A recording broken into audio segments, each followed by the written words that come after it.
So welcome to Jumbo IS and welcome to lecture number 6 of history in this lecture series called Prelims Powerplay 2026. Through this lecture series, you'll get to cover all your current affairs which are part of your UPSC Prelims 2026 syllabus. All your current affairs subject-wise. But that's not it. Well, along with these current affairs, you'll also get to cover static topics. We all know that static topics that are connected with current affairs have a very high chance of featuring in your exams. They have a very high chance. Therefore, along with all the current affairs, we will revise the associated static concepts as well. So through this lecture series, you will get to cover or revise your entire syllabus, current affairs, more importantly, and static concepts as well. Now make this lecture series a part of your daily routine because through this, you'll get to revise everything. You don't have to wait for February, March, or April to do the necessary revision for your prelims examination. Begin your revision now. Because if you'll begin your revision now through this lecture series, you just have to spend 1 hour of your day. That's it. Just 1 hour of your day and everything would get revised. Therefore, follow this lecture series. Now, if you really want to get the benefit of this lecture series, well, you have to follow 4 steps. These 4 steps are very important. Watch the lecture on time, step number 1. Don't keep your lectures pending, watch them every day on time. Then, along with this lecture, we will provide you with the notes. Be regular with the notes as well as memorize those notes just after watching the lecture. Memorization is very important. Then step number 3, well, you'll definitely have doubts. Ask your doubts. You'll be enrolled in WhatsApp groups where you can ask your doubts anytime from all our teachers. And step number 4, very important. Along with this lecture series, you'll also get a test series, an exhaustive list of tests. Be regular with the tests. I'm witnessing that most of you are not regular with the tests. They keep tests pending. Please don't do that. Tests are the most critical component of your prelims preparation. Be regular with them. Follow these 4 steps and nothing can stop you from clearing this time's prelims examination. All right. Now, as far as the lectures are concerned, step number 1 is concerned, well, all lectures would come on YouTube. You don't have to worry about that. But for notes, for WhatsApp, and for the test series, you would have to register on our app or on our website. The links to both are given in the comment section below, okay? So if you want to register for this, just click on the links given in the comment section. And along with those links in the comments, well, there is also a number. If you're finding any difficulty with respect to registration, just WhatsApp us on that number and we will guide you through the entire process. Okay? So do this, follow this lecture series. It will be a real game changer. All right, now, enough of the introduction. Let's straight away jump into the lecture. And our today's topic of discussion is India, the ancient maritime power. Well, let me give you a brief background. You see, the thing is that when we were taught by the British education system, they taught us that India did not have any naval legacy. We were not a maritime power. And they quoted something from Hindu scriptures, one small Hindu scripture, and they said that Hindus believe that crossing the 7 seas is pollution of caste, is prohibited by the caste system. Therefore, Indians, throughout centuries, throughout millenniums, Indians never crossed the seas. Indians were never a naval power. Okay, they have taught us this. They have made it very clear to us that we had no naval legacy. We were not good with navy. But now, well, archaeologists and historians are uncovering certain truths. And those truths say that India was a huge naval power. In fact, the best naval power in the entire world. India had a rich historical legacy of navy. Well, if India was not a naval power, and yes, if India did believe in that one particular scripture, which I guess only a small section of Indian population would have followed, one particular scripture in which they say that crossing the 7 seas is pollution of caste, is against caste system. I think very tiny majority of Indians would have followed that. And that's what Britishers used to tell us that you were nothing. But if we talk about archaeology, if we talk about historical evidence, well, how will you explain that the largest temple complex in the world is not in India? Hindu temple complex, it's in Cambodia, Angkor Wat. Surely many Indians would have traveled to Cambodia through navy.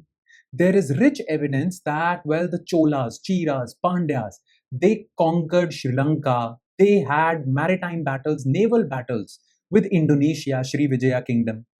How did Hinduism, how did Buddhism spread to these Southeast Asian countries? There is rich evidence that we did this by navy. We had a rich naval tradition. In fact, many of us now know about Arthashastra by Kautilya. Well, in Arthashastra, Kautilya gives a detailed account as to how to manage the naval department, naval warfare department. If they did believe in that caste system thing, then, well, he wouldn't have written that chapter on naval department, right? So what the Britishers taught us was absolutely false. And now historians are reclaiming our rich maritime heritage. So in this lecture, we'll talk about that because this is a very important topic. Why? Because it was in the news. And how was this in the news? Well, recently Indian Navy inducted a ship. That ship was created the way, and that ship looks like, and the process of creating that ship was similar to how our ancient ships were created, okay, using wood. So Indian Navy recently inducted a ship, and in that ship we use similar technology the way our ancients used it. The attempt over here is to reclaim our rich maritime legacy. So first we'll talk about this current affairs related news, okay, where Indian Navy inducted that old ship, okay, recreated that old ship and inducted it. And then we'll talk about examples of our rich maritime past. Okay, this is a very important topic, so pay close attention. All right then, let's begin. So history lecture number 6, India, the ancient maritime power. Now first let's talk about the current affairs. So recently Indian Navy inducted INS Kondinya. Okay, it's called INSV Kondinya, Indian Naval Sailing Vessel, commissioned by the Indian Navy on May 21st, 2025 at the Karwad Naval Base. Okay, now what's so special about this INS Kondinya? It looks like this. Okay, this is INS Kondinya. Doesn't it look like an old ship? Okay, the reason why Indian Navy inducted this old ship is because this ship looks like the ship used by our ancestors. And how do we know the kind of ship that was used by our ancestor? Because this ship has been depicted in one of the paintings in Ajanta caves. So using that painting, we recreated this ship and this ship has been commissioned into Indian Navy. Okay.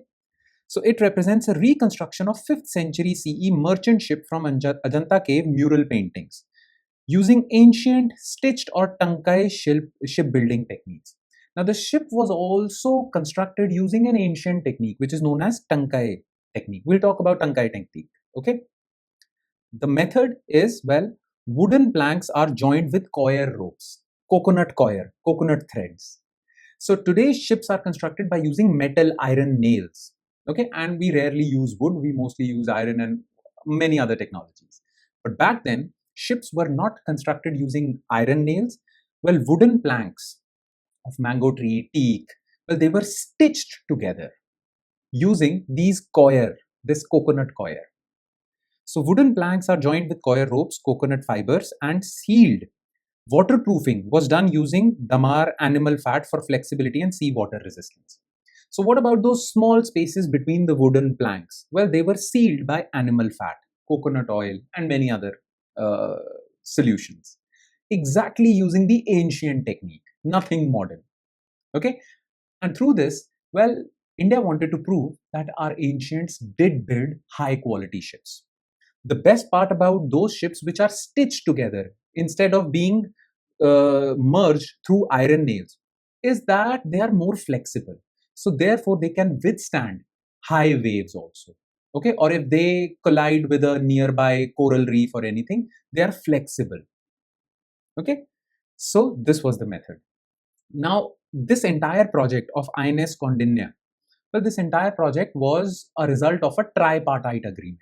Okay, well, IIT Madras gave all the technical details, hydrodynamic testing. It was done in collaboration with a private company called Hoodie Innovations. And, well, the third party in this tripartite agreement was Ministry of Culture. Okay, these three organizations conducted an agreement, signed an agreement, and then created this ship within 2 years. All right, so this is the thing. And this is how the ship looks. The purpose is very simple: reclaim our rich maritime legacy, because we have constructed the same ship that was used by our ancestors, which is a proof that our ancestors built solid ships. And why would they build solid ships? Of course, they had naval expeditions. They crossed the seas. No longer we should believe that what the Britishers told us, that you never, your faith, your religion doesn't allow you to cross seas. That's not true. Our Indian traditions allowed for crossing the seas. We had rich diplomatic, maritime, naval expeditions. And I'll quote some examples, okay? But hear me out first about this particular current affairs news, okay? So this is what the ship looks like. Now the historical context. You know why is it named Kondinya? Okay, it is named after Kondinya the First. Who was he? Well, he was a merchant from Odisha, Kalinga coast. Okay, he was a normal merchant. He crossed the seas and reached Cambodia. Over there, he married Queen Soma and he established the first kingdom of Cambodia, the Funan kingdom. So, if you talk about Cambodia and their history, well, the first kingdom of Cambodia was Funan Kingdom, and its king was an Indian from Kalinga coast, okay, Odisha. So, it is named after Kondinya the First, who established a kingdom in Cambodia. That is why we have such rich relations, cultural relations. At one point of time, Cambodia, Vietnam, they followed Hindu or Buddhist religion. Okay, so it is named after this person, this Kondinya, and his queen Soma. Then what is the symbolism? Why did we name it Kondinya? The ship symbolizes India's ancient maritime trade and cultural exchanges, of course. And what do we want to revive? The project revives forgotten techniques like the Tankai method, which prioritized lighter, more durable hulls over Western frame. Okay, basically Western shipbuilding method was different, Indian shipbuilding method was different, and Indian shipbuilding method was designed for Indian Ocean. And it was better when it comes to sailing in the Indian Ocean. We want to revive our ancient techniques. Okay, it's important, especially for cultural pride. You understand my point? Okay. Now let's talk about this method, Tankai method, because MCQs can be asked from this also because it was mentioned in current affairs. So what is this Tankai method? Okay. So it is a 2000-year-old technique of shipbuilding known as stitched shipbuilding method. Instead of using iron or metal nails to merge the wooden planks, you stitch them using coconut fibers, coir. Okay, so this is a 2000-year-old technique, ancient Indian technique. Wooden planks are sewn together with coir ropes instead of metal nails for greater flexibility and durability. Natural sealants for waterproofing of the boat: resin, cotton oil, fish oil, animal fat for waterproofing. Ship built this way resists damage from shoals. When the ship collides with a shoal or some islands, small islands, or coral reefs, well, it doesn't get destroyed because it is flexible. It can, like a rubber, it contracts and expands. Okay, but if had it been basically created using metal nails, then as soon as it contracts after collision, then the nail would have come out, the boat would have been broken. Okay, so this was a superior technique than European techniques. Okay, so this is Tankai method. Now, this is as far as the current affairs are concerned. Now let's talk about our rich naval legacy. Okay, India's maritime heritage. First of all, there is ample evidence that we had trade links with the rest of the world that were established using maritime roads or naval links. And this rich evidence goes as far back as Indus Valley civilization. Okay, trade links. Discovery of Harappan seals in Mesopotamia, along with dry dock and terracotta figures of ships at Lothal, Indus Valley site, reveals a maritime trade link between Indus Valley civilization and Mesopotamian civilization. We have talked about Dilmun also in the previous lectures, that also. Okay, in fact, Rig Ved mentions merchants sailing ships across the oceans to foreign countries in quest of trade and wealth. Even Rig Ved mentions about foreign merchants or Indian merchants going abroad to get wealth. Satvahana dynasty and Cholas expanded to Rome, Southeast Asia, Cambodia, Vietnam, Indonesia, beyond, spreading Hinduism and Buddhism through ports like Muziris and Kolam, Nagapattinam. Vijayanagar kingdom and Bahmani kingdom. The thing is that Vijayanagar kingdom and Bahmani kingdom were in Deccan, south, and they wanted good quality horses. Good quality horses used to come from Arabia or Central Asia. But in the north was Delhi Sultanate or Mughals, and they blocked those trade routes for these kingdoms. So what did they do? They imported these horses through the Malabar coast, through Goa, using sea trade. So this is a rich evidence that we were not afraid of crossing the seas. We were in fact pioneers in crossing the seas. This is trade links. Then apart from trade links, we did spread culture to many countries. Today, do you know what? Well, Indonesia's national airlines, like India had Air India, Indonesia's national airlines are called Garuda Airlines. You know why? What is Garuda? Well, it is the carrier of Lord Vishnu in Hinduism. Why is Indonesia using this name? Of course, because they also have a background in this culture. And how do they have this background in this culture? Well, because it was taken to Indonesia from India. How? Indonesia and India are not connected by a land bridge, through sea, through ships. Okay, culture. Ashoka's son Mahendra, daughter Sanghamitra, had sailed from Tamralipti in West Bengal, Tamralipti port in West Bengal to Ceylon, Sri Lanka, spreading Buddhism. So they also went to Sri Lanka using sea route. Maritime conquest and trade relations with countries of Southeast Asia led to spread of Indian religions, architecture, and languages. Hindu temples at Angkor Wat, for example, Borobudur Temple in Java, Indonesia, Angkor Wat in Cambodia. India's ancient maritime links spread Hinduism, Buddhism, Sanskrit, and art to Southeast Asia via trade routes like the ports of Muzaires, Nagapattinam, Tamralipti, influencing kingdoms from 290 BC, that is the Mauryans, to 15th century CE. Okay. Now let's talk about our naval strength. Did we fight wars using our navy? Well, Magadh Navy is considered the world's first recorded naval force. World's first recorded naval force as per Chanakya's Arthashastra, which mentions in extraordinary detail how should you manage your naval department. Okay, Rajendra Chola, the Cholas, the mighty Cholas, conquered Sri Lanka and successful naval expeditions against Sri Vijaya Empire. Sri Vijaya Empire, Indonesia. The dynasty that was ruling Sri Vijaya, which is Indonesia, was Shailendra dynasty. In fact, Chhatrapati Shivaji Maharaj during medieval period built coastal forts like Vijayadurga and Sindhudurg and increased the naval strength. Marathas had 500 ships to fight the Portuguese for naval battles. Ashoka's Mauryan forces defeated Kalinga using their navy. We all know about the Battle of Kalinga, where Ashoka had this change of heart and he converted to Buddhism because he saw so much destruction. Well, his invasion to Kalinga, Odisha, was partly from land, partly through navy, because Kalinga coast, they attacked on the coastal side as well as on the land side. They used navy through Bay of Bengal. So we had rich naval traditions. Plus maritime diplomacy. There are so many examples of maritime diplomacy. Emperor Ashok used the navy to send massive diplomatic missions to Greece, Syria, Egypt, Cyrene, Macedonia, Epirus, in Central Asia, Arabia, and even Greece. Naval expeditions of Rajendra Chol, particularly his 1025 CE campaign against Sri Vijaya Empire in Southeast Asia, were diplomatic as well as military. He fought against them to pressurize them into doing something.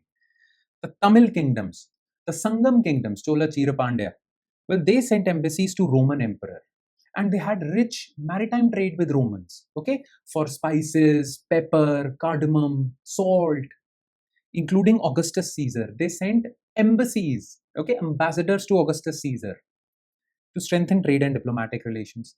In fact, Shailendra dynasty sent embassies to Palas of Bengal because Buddhism emerged from Gaya, which is part of Bihar, which was under Pala kingdom. Okay, well, they sent embassies to build monastery at Nalanda University. So we had diplomatic connections with Southeast Asians, Greeks, Arabians. This was there, and how did this happen? Through navy. So we had rich cultural traditions of maritime domain, and we need to reclaim that. Now, this INS Condinia is just one governmental step to reclaim our rich maritime heritage. Apart from this, Government of India has launched various programs. Okay, various programs. Now, the details of those programs are given in your notes. Like I said before, memorize those notes. So, all the government steps to promote maritime heritage are given in your notes. Memorize that because there is a high chance an MCQ or two MCQs can be asked from this topic alone. So, make sure you study the notes carefully. And in case there are any doubts, do ask me those doubts. All right then. With that, we conclude today's lecture. So thank you so much for watching, everyone. And I'm sure it has added value to your preparation. I'm sure, because I'm so sure that one or two questions would come from this topic. So study it carefully. And on that note, I would like to sign off, but I would sincerely again remind you to follow those 4 essential steps and register for Prelims Powerplay 2026 lecture series. It's very important. It will change your entire preparation. It will be a game changer. So start your revision now through this lecture series. On that note, I'll be signing off with the promise of seeing you again with another topic in this lecture series called Prelims Powerplay. Thank you, everyone.